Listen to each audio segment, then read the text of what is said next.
Let me be clear from the very beginning. While most people wake up tomorrow and go about their usual routines, checking social media, arguing over trivial headlines, worrying about everyday expenses, there are decisions being made in closed rooms that could shape the world their children will inherit. Not in a symbolic way, but in a very real, structural sense. Within a short window of time, choices made by a small group of powerful actors will influence global stability, resources, governance, and the balance of power for decades ahead. And yet, almost no one is paying attention to the process behind it. To understand what is happening, you have to step back from the surface noise and look at how global power actually operates. The problem with most public information is not that it is entirely wrong, but that it is incomplete. People are given headlines, simplified narratives, and emotional reactions, but rarely the underlying structure. Without that structure, events feel random. With it, patterns begin to emerge. And once you see patterns, you stop reacting blindly and start understanding direction.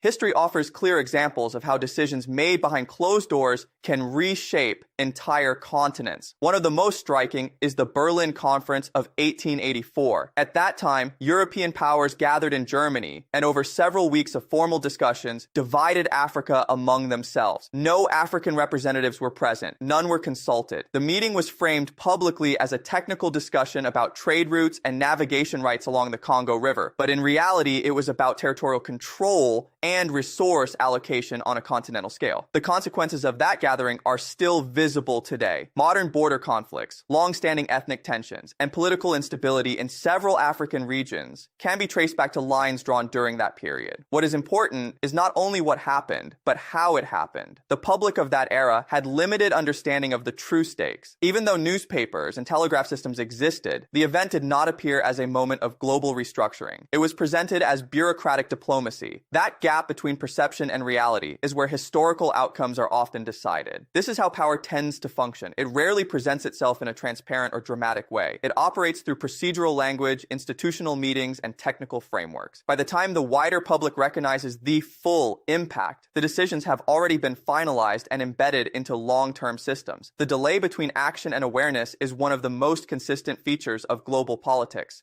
Now, if you bring that lens into the present moment, the picture becomes more complex. The world is currently experiencing several major shifts at the same time. A long-established global power structure is losing some of its dominance, while other major powers are increasing their influence economically and militarily. At the same time, regional alliances are forming, breaking, and reforming. Economic systems are under pressure from debt, inflation, and shifting trade relationships. On top of that, technological development is accelerating at a pace that many governments struggle to regulate or even fully understand. All of these developments are happening simultaneously, creating a kind of global transition period.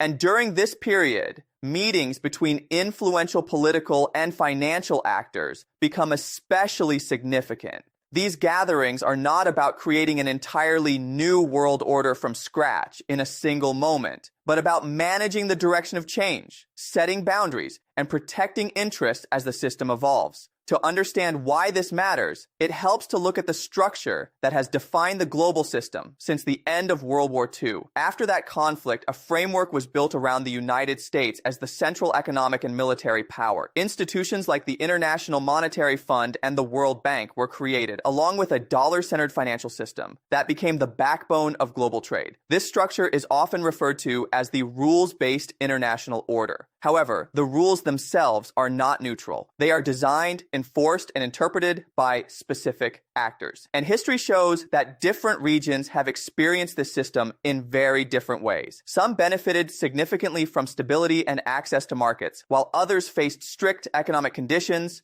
dependency, and limited autonomy in shaping their own development paths. What makes the current moment different is that this system is no longer uncontested. New economic blocs are forming, alternative financial arrangements are being explored, and traditional dominance is being challenged in multiple regions. Trade relationships are diversifying. Energy payments are no longer strictly tied to one dominant currency. Infrastructure projects are reshaping influence across continents. At the same time, internal political fragmentation within major powers is limiting their ability inability to project long-term strategic consistency. Instead of unified direction, there's often internal disagreement, short-term decision-making, and reactive policy shifts. This does not mean collapse, but it does indicate strain within the system. When you put all of this together, you get a world in transition. And whenever history enters a transition phase, the decisions made during that period carry disproportionate weight. That is why the current meetings taking place among global decision makers matter. They are not isolated events. They are part of a larger effort to manage uncertainty and control the pace and direction of change. The central question is not whether change is coming. Change is already underway. The real question is who shapes it, whose interests are prioritized, and how transparent the process is to the broader global population that will ultimately live with the consequences. The central question is not only who shapes change, but how that shaping process is justified and communicated to the rest of the world. Because historically, when major transitions occur, the language used in public rarely matches the reality of what is being negotiated behind closed doors. Decisions are often described in terms of stability, cooperation, modernization, or security, while the underlying reality is far more direct: distribution of influence, control over resources, and positioning for long-term advantage.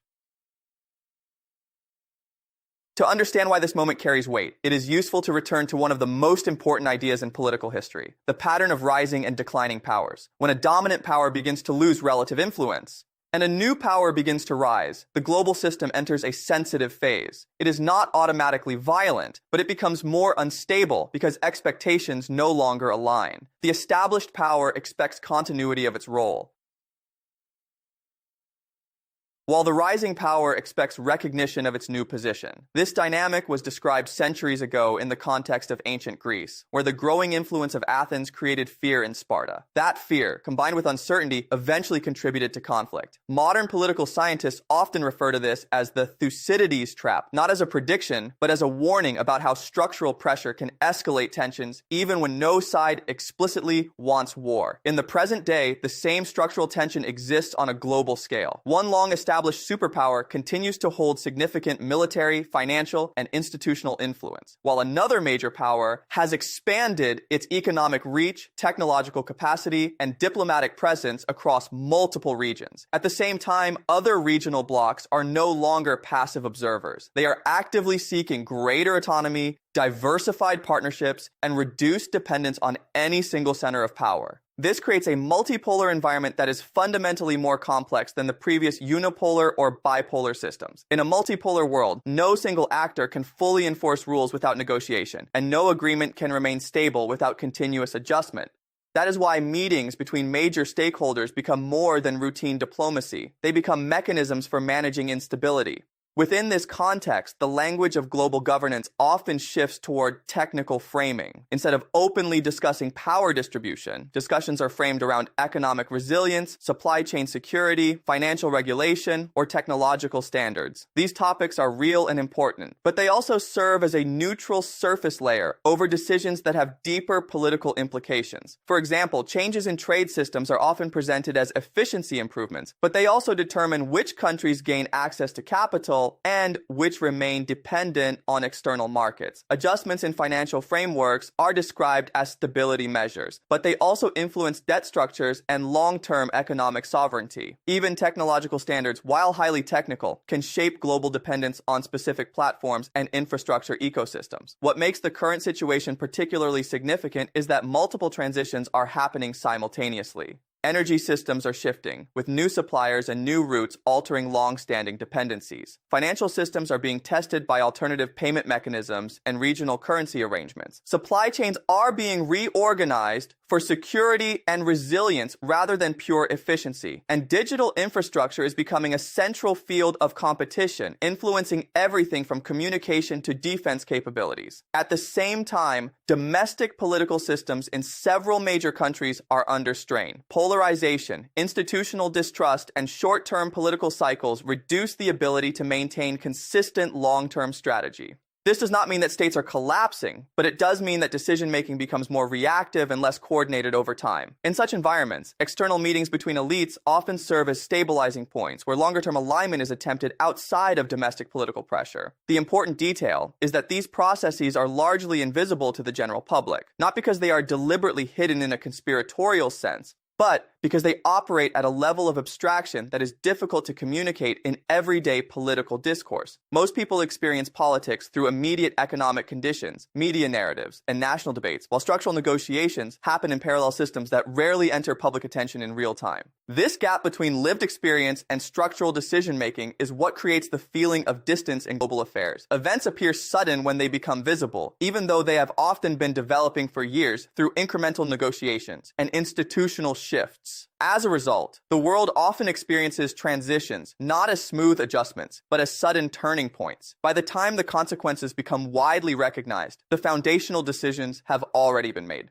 This is why historical awareness matters. It does not give control over events, but it provides context for understanding why they unfold the way they do, and why certain moments carry more weight than they initially appear to. And it is within this kind of environment that current global discussions are taking place, setting the stage for decisions that will not only reflect the present balance of power, but also influence how that balance evolves in the years ahead. What becomes clear when you study these patterns closely is that global transitions are never clean, linear, or predictable. They are messy periods where multiple systems overlap, where old structures continue operating even as new ones begin to emerge, and where no single actor has complete control over the direction of change. This overlap creates uncertainty, and uncertainty is exactly what powerful institutions try to manage during high-level meetings like the one currently being discussed. At the center of this uncertainty is the question of coordination. When the global system was more centralized, coordination was simpler. One dominant power, supported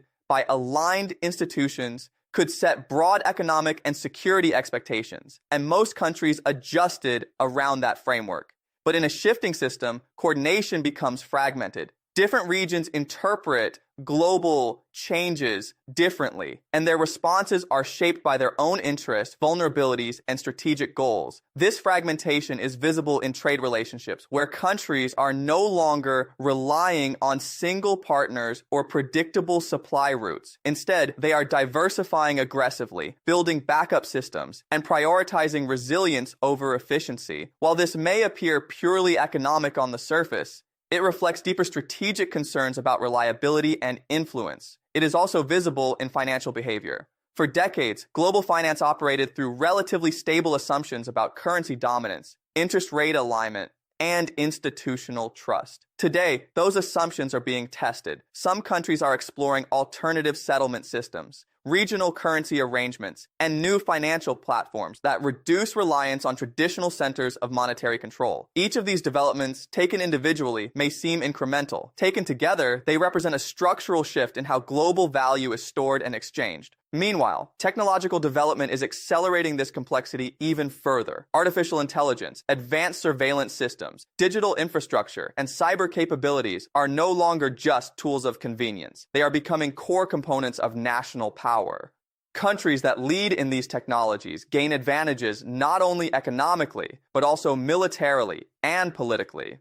This creates a new layer of competition that is faster moving and less visible than traditional forms of geopolitics. In the past, power could often be measured through territory, military size, or industrial output. Today, it also depends on data control, computational capacity, semiconductor access, and platform dominance. These are not topics that typically dominate public discussion, but they are central to how influence is being redistributed in real time. As these layers interact, the global system begins to resemble a network under stress rather than a stable hierarchy. Pressure points emerge in regions where economic dependency, political instability, and strategic competition overlap. In some cases, these pressures remain contained. In others, they escalate into crises that spread across borders. The key factor is not just the existence of tension, but how quickly and effectively it is managed. This is where elite-level coordination becomes important. Meetings between influential political and financial actors are often designed to reduce uncertainty by setting informal boundaries and expectations. These are not always public agreements, and they are not always legally binding, but they can influence how governments behave, how markets respond, and how institutions interpret risk. However, there is an important limitation to this kind of coordination. It can slow down instability, but it cannot fully eliminate it when structural forces are already in motion. If economic power is shifting, or if technological leadership is redistributing, or if alliances are being redefined, then meetings can only manage the transition rather than reverse it.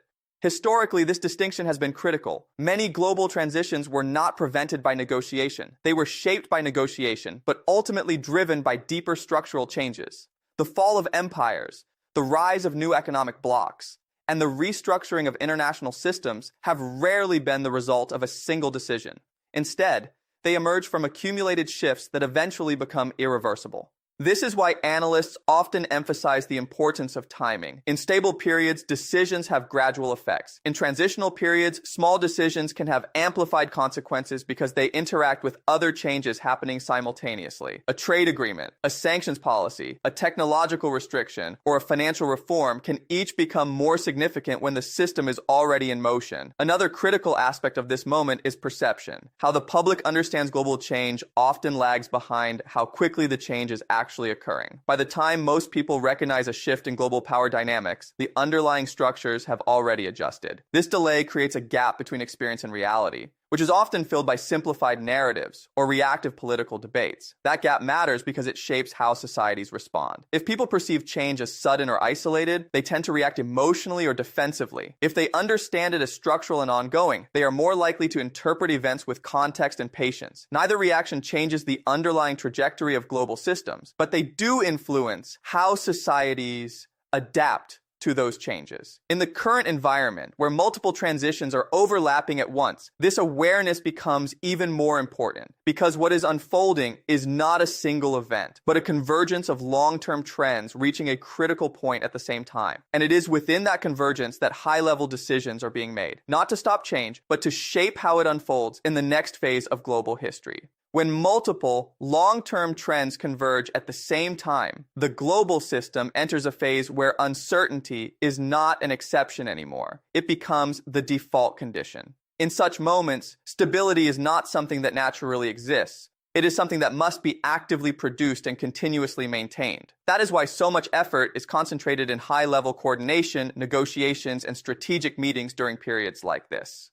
They are attempts to manage complexity that no single institution can fully control. One of the key features of this phase is that traditional categories of analysis start to lose clarity. The old distinction between domestic and international issues becomes less clean because internal politics are now deeply connected to external pressures. Economic decisions made within one country can immediately affect global markets. Technological decisions made in one region can reshape security dynamics in another. Energy policies, trade restrictions, and financial regulations are no longer isolated tools. They are interconnected levers in a single global system. At the same time, the speed of change is increasing. In earlier historical periods, major geopolitical shifts unfolded over decades or even centuries. Today, similar scale shifts can emerge within a much shorter time frame because information, capital, and technology move instantly across borders. This acceleration reduces the time available for adaptation, which increases the pressure on decision makers to anticipate rather than react. However, anticipation is not always reliable in systems this complex. The more interconnected a system becomes, the harder it is to predict the full consequences of any single decision. A policy designed to stabilize one sector may unintentionally create instability in another. A financial measure intended to reduce risk may shift that risk into a different region or market. This is not necessarily the result of poor planning. It is a structural feature of complex systems. Because of this, global governance increasingly relies on iterative adjustment rather than fixed planning. Instead of setting long-term rigid frameworks, institutions often respond to developments as they unfold, adjusting rules, agreements, and expectations in real time. This creates a system that is flexible, but also inherently reactive, constantly trying to stabilize itself against new forms of disruption. Within this environment, influence becomes distributed across multiple layers. Governments remain central actors, but they are no longer the only ones shaping outcomes. Financial institutions, multinational corporations, technology platforms, and regional alliances all play roles in determining how the system evolves. This diffusion of influence makes coordination more difficult, but it also makes unilateral control less feasible than in earlier eras. At the same time, public perception of global events often remains anchored in older models of power. Many people still interpret international affairs as if they are driven primarily by a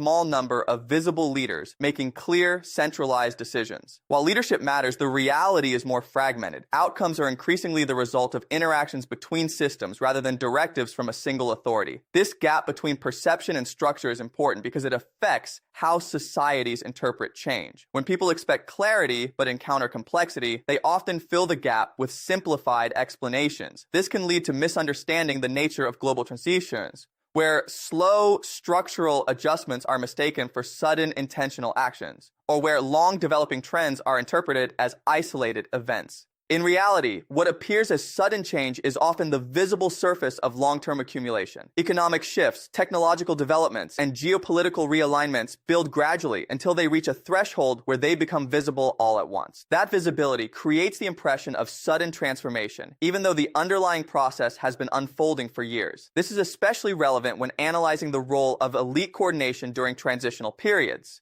Meetings between influential actors are often less about creating entirely new directions and more about aligning existing trajectories. They function as spaces where different interests are compared, negotiated, and partially harmonized in order to reduce the risk of uncontrolled fragmentation. However, even these coordination efforts have limits. They can influence the speed and shape of transitions, but they cannot fully determine the outcome when structural forces are already in motion. Economic rebalancing, technological diffusion, demographic changes, and resource constraints operate independently of political agreements. Over time, these forces tend to assert themselves regardless of attempts to manage them. Historically, this is why major transitions often produce unintended consequences. Even when decision makers act with caution and foresight, the complexity of the system ensures that outcomes diverge from initial expectations. This does not mean planning is useless, but it does mean that control is always partial and conditional. As the current global environment continues to evolve, these dynamics are becoming more pronounced.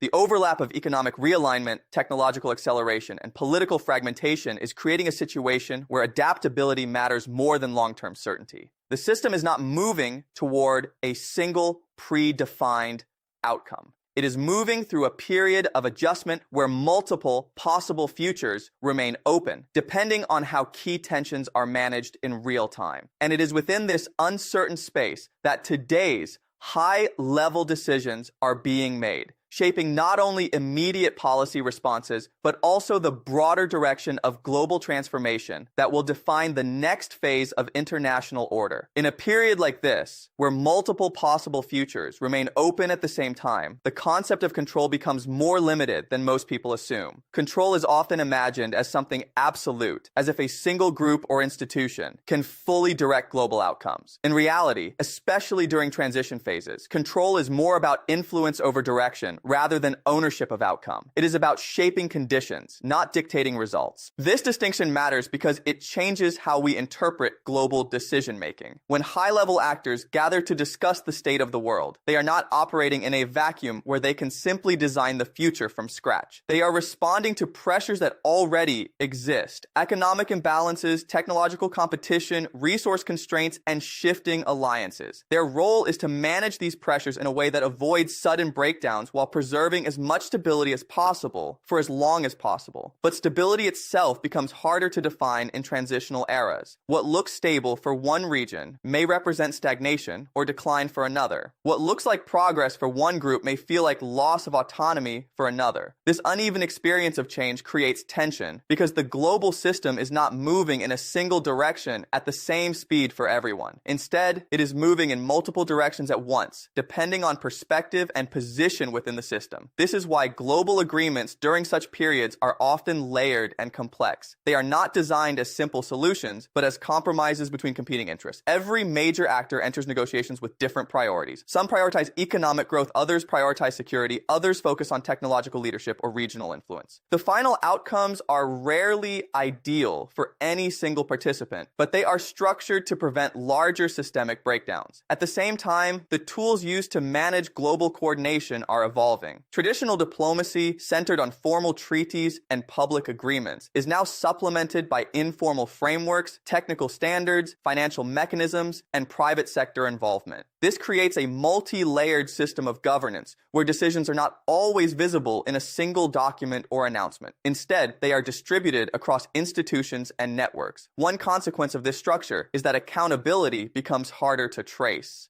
When decisions are made through overlapping systems, it becomes more difficult for the general public to identify exactly where responsibility lies. A policy outcome may result from interactions between central banks, trade agreements, regulatory bodies, and corporate strategies, all operating simultaneously. This diffusion of responsibility is not necessarily intentional, but it is a natural outcome of complexity. Meanwhile, the pace of technological change continues to reshape the boundaries of what is possible. Artificial intelligence, automation, and data-driven systems are increasingly embedded in economic and security infrastructures. These technologies do not just support existing systems, they actively reshape them. They influence labor markets, military capabilities, communication networks, and even decision-making processes themselves. This introduces a new dimension to global transitions: speed asymmetry. Technological systems evolve faster than political systems can regulate them. Markets adjust faster than laws can be written. Information spreads faster than institutions can verify it. This imbalance creates pressure points where governance struggles to keep up with reality, forcing reactive rather than proactive responses. In such an environment, even small decisions can have amplified consequences. A change in trade policy can shift entire supply chains. A technological restriction can accelerate innovation elsewhere. A financial adjustment can redirect investment flows across continents. Because everything is interconnected, the system responds as a whole, not in isolated parts. This interconnectedness also means that uncertainty becomes self-reinforcing. When actors are unsure about future conditions, they adjust their behavior defensively, diversifying alliances, securing resources, and reducing dependence on single systems. These defensive actions, in turn, increase fragmentation and complexity, which further increases uncertainty. The system begins to feed back into itself.